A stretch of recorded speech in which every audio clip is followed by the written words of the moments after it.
Orang ngomong uang tidak dibawa mati, bener aja. Karena dia mati pun tidak punya uang. Jadi gini, ini ada cerita yang sedih. Waktu itu ya, 2 tahun yang lalu aku operasi hernia di kota Jember. Karena aku nggak punya asuransi, aku ngambil kelas 3. Ya, jadi satu kamar itu banyak orang dan nggak pakai AC. Yang paling murah lah. Nah, karena paling murah, di sekelilingku itu mayoritas orang susah semua. Jadi di sebelahku, kebetulan ada ibu-ibu, dia kena usus buntu. Singkat cerita ada dokter nyamperin ke tempat dia. Sang dokter ngomong gini, ya, dan suaminya menolak untuk operasi dengan alasan tidak punya biaya dan tidak punya asuransi. Nah, terus kemudian karena dokternya ini tegas, dan mungkin ada kesel juga sang suaminya bego, dia nyelasin gini, Pak, umur ibu ini masih 30-an.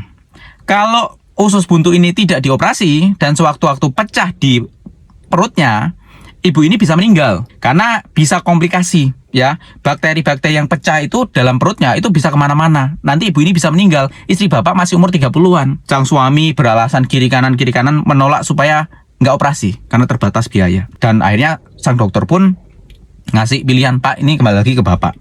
Ini antara bapak operasi atau bapak kemungkinan besar istrinya bakal meninggal. Karena pecah.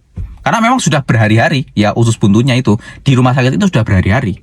Terus aku mikir, waduh kasihan juga ya. Kenapa ya orang bisa kayak gini? Padahal sang istri ini masih umur 30-an, masih muda.